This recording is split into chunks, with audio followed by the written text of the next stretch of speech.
नमस्कार दर्शक बंधु आज हूँ 24 नवेम्बर 2025।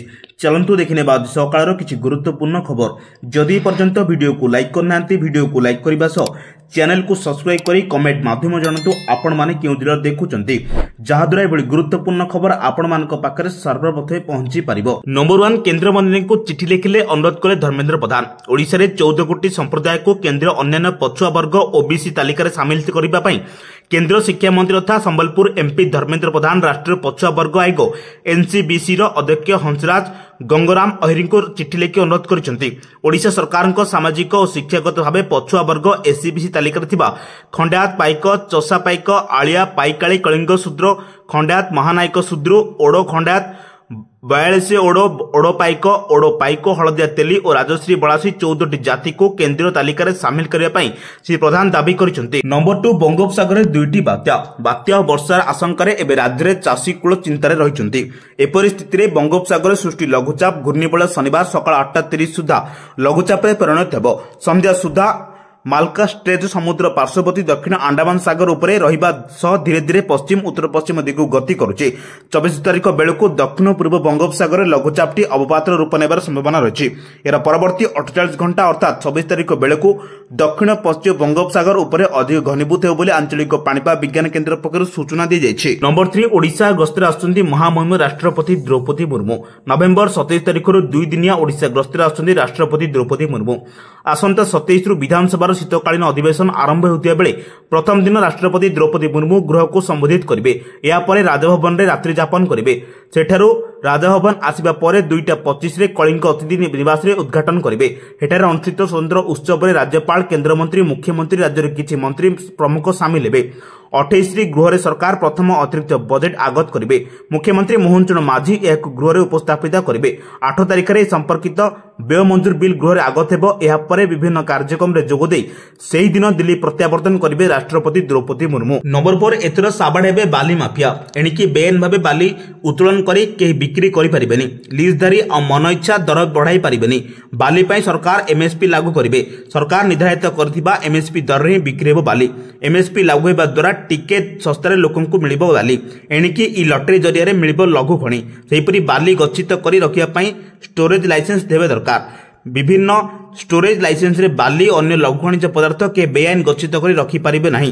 गतकाली कैबिनेट बैठक रे ओडिशा लघु खनिज रिहाती नियम 2016 संशोधन करा जायछि। नंबर 5 अनुष्ठित हेबो मुख्यमंत्री को जन अभियोग शुणाणी।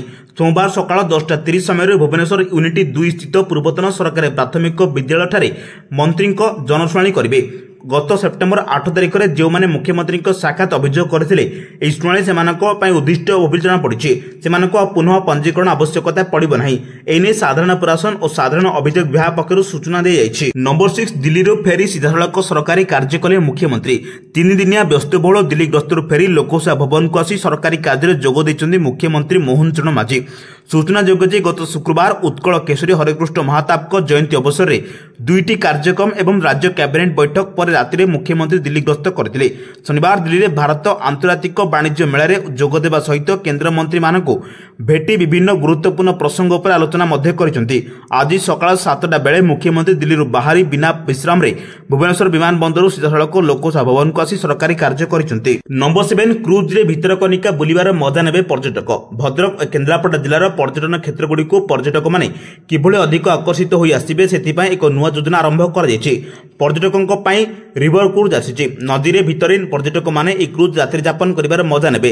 भितरकनिका चांदबाली और आरडी सेवापीठ बुलिबार मजा नेबे पर्यटक। केन्द्रापड़ारू एक क्रूज जलयात्रा आरंभ करी गतकाली आरडी ठारे पहुंचीतिला। एहाकु देखिया पई हजार हजार लोक रुंड होइतिले। भद्रक और केन्द्रापड़ा जिला को पर्यटकों को आकृष्ट करबा पई क्रूज एक नुआ आकर्षण आनिछि। नंबर 8 होमगार्ड नियुक्ति टंका कारोबार ने पुलिस रो कड़ा चेतावनी। होमगार्ड नियुक्ति प्रक्रिया को संपूर्ण स्वच्छ रखिबा पई भद्रक पुलिस पक्षरु गुरुत्वपूर्ण सचेतनता जारी कर जायछि। सोशल मीडिया माध्यम रे पुलिस जिलापाल सिंह को कौनसी असाधु व्यक्ति को मिथ्या प्रतिश्रुति न पड़ा कड़ा चेतावनी देछि। किछि दलाल किंबा असाधु व्यक्ति टंका विनिमय होमगार्ड चाकरी जोगाड़ करदिबा बोली मिथ्या प्रचार करुथिबा नै पुलिस को सूचना मिलछि। भद्रक पुलिस स्पष्ट करछि जे होमगार्ड नियुक्ति संपूर्ण स्वच्छता सहित करा जिवो। କୌଣସି ଦଲାଲ ଏହି ଚୟନ ପ୍ରକ୍ରିୟାକୁ ପ୍ରଭାବିତ କରିପାରିବେ ନାହିଁ। ନମ୍ବର 9 ଦେଶରେ ଲାଗୁ ହେଲା ନୂଆ ଲେବର କୋଡ୍। କେନ୍ଦ୍ର ସରକାର ଦେଶରେ 29ଟି ପୂର୍ଣ୍ଣ ଶ୍ରମ ଆଇନ ବଳରେ 4ଟି ନୂତନ ଶ୍ରମ ସଂହିତା କାର୍ଯ୍ୟକାରୀ କରିଛନ୍ତି। ଏହି ବ୍ୟାପକ ସଂସ୍କାର ଦ୍ୱାରା ଦରମା, ଛୁଟି, କାର୍ଯ୍ୟ ସମୟ, ସାମାଜିକ ସୁରକ୍ଷା ଭଳି ଅନେକ ନିୟମରେ ମହତ୍ୱପୂର୍ଣ୍ଣ ପରିବର୍ତ୍ତନ ଆସିଛି, ଯାହାକୁ ପ୍ରାୟ ସବୁ କ୍ଷେତ୍ରରେ କର୍ମଚାରୀଙ୍କୁ ପ୍ରଭାବିତ କରିବ। ସ୍ଥାୟୀ କର୍ମଚାରୀଙ୍କ ସମେତ ଫିକ୍ସଡ ଟର୍ମ କର୍ମଚାରୀମାନେ ଏଣିକି 5 ବର୍ଷ ବଦଳରେ ମାତ୍ର ଗୋଟିଏ ବର୍ଷ ଚାକିରି ପରେ ଗ୍ରାଜୁଏଟ୍ ପାଇବାକୁ ଯୋଗ୍ୟ ହେବେ। Number 10 NCC cadet KSUB college ଗର୍ବ ଓ ଗୌରବ। ଗଞ୍ଜାମ ଜିଲ୍ଲା ଭଞ୍ଜନଗର କବି ସମ୍ରାଟ ଉପେନ୍ଦ୍ର ଭଞ୍ଜ ମହାବିଦ୍ୟାଳୟ ଏନସିସି ଆର୍ମି ୱିଙ୍ଗ ଏବଂ ନାଭାଲ ୱିଙ୍ଗ ପକ୍ଷରୁ ରବିବାର ଏନସିସି ପ୍ରତିଷ୍ଠା ଦିବସ ପାଳିତ ହୋଇଯାଇଛି। ଏ ଅବସରରେ ଅଧ୍ୟକ୍ଷ ରାଜେନ୍ଦ୍ର କୁମାର ଦାସ ଏନସିସି ପତାକା ଉତ୍ତୋଳନ କରି ଆୟୋଜିତ ପ୍ୟାରେଡରେ ଅଭିବାଦନ ଗ୍ରହଣ କରିଥିଲେ। ଏହାପରେ ସେ ଏକ ସଭା ହୋଇଥିଲା। ଏଥିରେ ତନରାଡ ଆର୍ଆରବି 8ମ ସ୍ୱତନ୍ତ୍ର battalion commandant officer Sudhakar Mishra ମୁଖ୍ୟ ଅତିଥି ଏବଂ ଡେପୁଟି କମାଣ୍ଡାଣ୍ଟ ଲଳିତ କୁମାର ବାଗ, ପ୍ରାଧ୍ୟାପକ କୁମୁଦ ଚନ୍ଦ୍ର ମହାପାତ୍ର, ପୂର୍ବତନ naval officer doctor Rabindra Kumar Mishra ସମ୍ମାନିତ ଅତିଥି ଭାବେ ଯୋଗଦେଇ ଏନସିସି କ୍ୟାଡେଟଙ୍କ ଭୂମିକା ଓ କର୍ତ୍ତବ୍ୟ ଉପରେ କରିଥିଲେ। ନମ୍ବର 11 ଆସୁଛି ବାତ୍ୟା ସରକାର ପ୍ରସ୍ତୁତ ଥିବା କହିଲେ ମନ୍ତ୍ରୀ। ନଭେମ୍ବର ଶେଷ ଆଡ଼କୁ ହେବାକୁ ଥିବା ସମ୍ଭାବ୍ୟ ବାତ୍ୟା ପାଇଁ ସରକାର ସମ୍ପୂର୍ଣ୍ଣ ପ୍ରସ୍ତୁତ ବୋଲି ରାଜସ୍ୱ ମନ୍ତ୍ରୀ ସୁରେଶ ପୂଜାରୀ କହିଛନ୍ତି। ମନ୍ତ୍ରୀ ପୂଜାରୀ ରବିବାର ଗଣମାଧ୍ୟମକୁ କହିଛନ୍ତି, ବିପର୍ଯ୍ୟୟ ମୁକାବିଲା କ୍ଷେତ୍ରରେ ରାଜ୍ୟ ସରକାର ଏବଂ ଅଧିକାରୀଙ୍କ ବହୁ ଅଭିଜ୍ଞତା ରହିଛି। ଓଡ଼ିଶା ଉପରେ ବାତ୍ୟାର କେତେ ପ୍ରଭାବ ପଡ଼ିବ ତାହା ଏପର୍ଯ୍ୟନ୍ତ ସ୍ପଷ୍ଟ ହୋଇନାହିଁ। ଏହା ସତ୍ତ୍ୱେ ମୁଖ୍ୟମନ୍ତ୍ରୀ ମୋହନ ଚରଣ ମାଝୀ ସମ୍ଭାବ୍ୟ ବାତ୍ୟା ସମୀକ୍ଷା କରିଛନ୍ତି। ଏନେଇ ସଜାଗ ରହିବାକୁ ରାଜସ୍ୱ ବିଭାଗ ପକ୍ଷରୁ ସମ୍ପୃକ୍ତ ଜିଲ୍ଲାପାଳମାନଙ୍କୁ ସମୀକ୍ଷା ବୈଠକରେ କୁହାଯାଇଛି। ନମ୍ବର 12 ଭାରତକୁ ପ୍ରଥମ ଥର ବିଶ୍ୱ ଚାମ୍ପିୟନ୍ସ କରାଇଲେ ଓଡ଼ିଆ ଝିଅ। ଭାରତୀୟ ଦୃଷ୍ଟିହୀନ ମହିଳା କ୍ରିକେଟ ଟିମ୍ ଇତିହାସ ରଚି ପ୍ରଥମ ଥର ପାଇଁ ଆୟୋଜିତ ମହିଳା ଟି20 ବିଶ୍ୱକପ୍ରେ ଚାମ୍ପିୟନ୍ସ ଆଖ୍ୟା ଅର୍ଜନ କରିଛି। କଲମ୍ବୋରେ ଅନୁଷ୍ଠିତ ଫାଇନାଲ ମ୍ୟାଚ୍ରେ ଭାରତୀୟ ଦଳ ନେପାଳକୁ 7 ୱିକେଟରେ ପରାସ୍ତ କରିଛି। ଟସ୍ ଜିତି ଭାରତ ପ୍ରଥମେ ଫିଲ୍ଡିଂ କରିବାକୁ ନିଷ୍ପତ୍ତି ନେଇଥିଲା ଏବଂ ନେପାଳକୁ ନିର୍ଦ୍ଧାରିତ 20 ଓଭରରେ 5 ୱିକେଟ ବିନିମୟରେ 114 ରନରେ ସୀମିତ ରଖିଥିଲା। ଜବାବରେ ଭାରତୀୟ ବ୍ୟାଟ୍ସମ୍ୟାନ୍ ଦମଦାର ପ୍ରଦର୍ଶନ କରି 12.1 ଓଭରରେ ମାତ୍ର 3ଟି ୱିକେଟ ହରାଇ ବିଜୟ ଲକ୍ଷ୍ୟ ହାସଲ କରିଥିଲେ। ଭାରତର ଓପନର ତଥା ଓଡ଼ିଆ ଝିଅ ଫୁଲା ସାରେନ୍ 27ଟି ବଲ୍କୁ ଦ୍ରୁତ 44 ରନ୍ ସଂଗ୍ରହ କରିଥିଲେ। ତାଙ୍କର ଏହି ଚମତ୍କାର ଅଲରାଉଣ୍ଡର ପ୍ରଦର୍ଶନ ପାଇଁ ତାଙ୍କୁ ପ୍ଲେୟର ଅଫ୍ ଦି ମ୍ୟାଚ୍ ପୁରସ୍କାର ସମ୍ମାନିତ କରାଯାଇଛି। ନମ୍ବର 13 ଦାରିଙ୍ଗିବାଡ଼ିରେ ଲାଗୁଛି ଗରମ, ନିରାଶ ହେଉଛନ୍ତି ପର୍ଯ୍ୟଟକ। ଓଡ଼ିଶାର କାଶ୍ମୀର କୁହାଯାଉଥିବା ଦାରିଙ୍ଗିବାଡ଼ି ଅଞ୍ଚଳରେ ହଠାତ୍ ଶୀତ ଗାୟବକୁ ନେଇ ପର୍ଯ୍ୟଟକଙ୍କ ମଧ୍ୟରେ ନିରାଶ ଦେଖିବାକୁ ମିଳିଛି।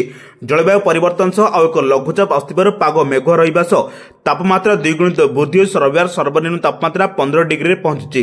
ଫଳରେ ଶୀତ ହ୍ରାସ ପାଇଛି। ତେବେ ଶନିବାର ବିଳମ୍ବିତ ରାତିଠାରୁ ରବିବାର ସକାଳ 9ଟା ପର୍ଯ୍ୟନ୍ତ ଘନ କୁହୁଡ଼ି ଯୋଗୁଁ ଗାଡ଼ି ମଟର ଚଳାଚଳ ବାଧାପ୍ରାପ୍ତ ହୋଇଛି। ଶନିବାର ଏବଂ ରବିବାର ଛୁଟି ଦିନ ରହିଥିବାରୁ ପର୍ଯ୍ୟଟକ ଏହି 2 ଦିନ ଛୁଟି କାଟିବାକୁ ଶୀତ ଅନୁଭୂତ ବଦଳରେ ଗରମ ଅନୁଭୂତ କରି ନିରାଶ ହୋଇଛନ୍ତି। ନମ୍ବର 14 ଭୟଙ୍କର ଦୁର୍ଘଟଣା, 4 ଜଣଙ୍କ ଉପରେ ମାଡ଼ିଗଲା ବସ୍। ଏଥିରେ 4 ଜଣ ଗୁରୁତର ହୋଇଛନ୍ତି। ଗୁରୁତରଙ୍କୁ ପ୍ରଥମେ ଯାଜପୁର ଓ ପରେ କଟକ ମେଡିକାଲକୁ ସ୍ଥାନାନ୍ତର କରାଯାଇଛି।